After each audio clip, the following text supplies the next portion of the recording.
Welcome to another Portworx demo. In this video, we'll show how the Portworx Cloud Drives functionality can assist you in managing a Kubernetes cluster running on VMware vSphere.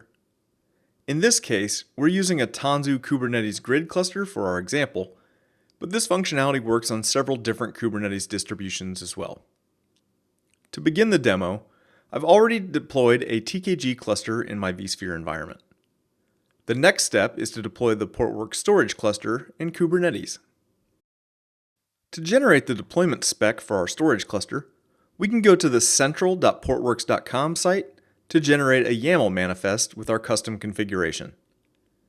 I select the 3.0 version of Portworx to be deployed, and then choose VMware Tanzu for the platform where our Kubernetes cluster is running. Next, I specify the vSphere storage class that will be used by Cloud Drives to provision VMware virtual disks and attach them to our Kubernetes worker nodes for us. Then I'll specify a namespace for the storage cluster to run in, and I've chosen a 150 GB disk size to be used for each of our worker nodes.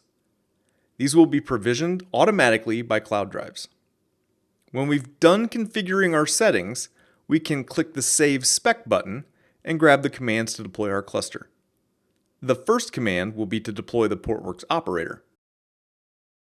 In our terminal, we'll deploy the operator to our cluster after we first create the namespace we provided in the config spec.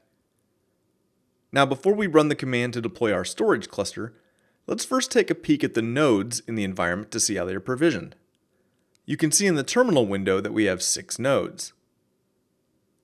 Over in the vSphere UI, we can look for our TKG nodes, and we can inspect the disks that are already provisioned on them. For our worker nodes, we see that there is a single 40 GB disk attached to them. Now let's finish our storage cluster installation.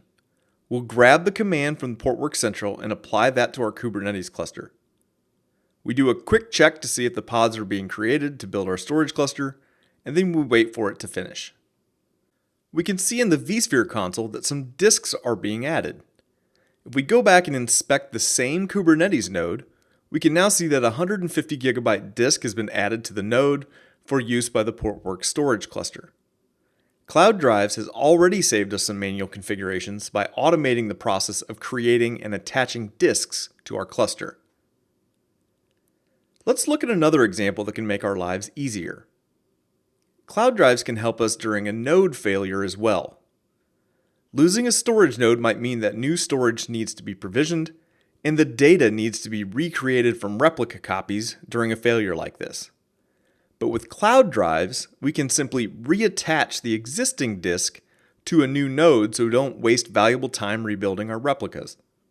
This can be increasingly important in cloud environments where replication traffic may incur an additional expense. Let's look closer at the disk provisioned on our Kubernetes node. We can see that the disk has an identifier that ends in 59F418D.vmdk. Now we'll power off this virtual machine and delete it to simulate some sort of a failure to the node.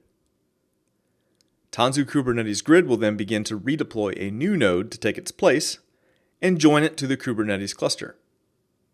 The Kubernetes scheduler will also ensure that Portworx gets deployed to the new node to meet the desired state requirements for Portworx, and when it's ready, Cloud Drives will reattach the same disk to prevent us from syncing all that data again. If we look at the newly provisioned node, we can see that there is indeed a 150 gig disk attached to the node already, and it has the same 59F418D.vmdk identifier on it to show that it's the same disk that was attached to our failed node originally. Cloud Drives is also commonly used to provision additional storage if you're running low on space in your cluster. With all this automation in Portworx, it can really reduce the time engineers spend managing storage in their Kubernetes clusters. Thank you for watching.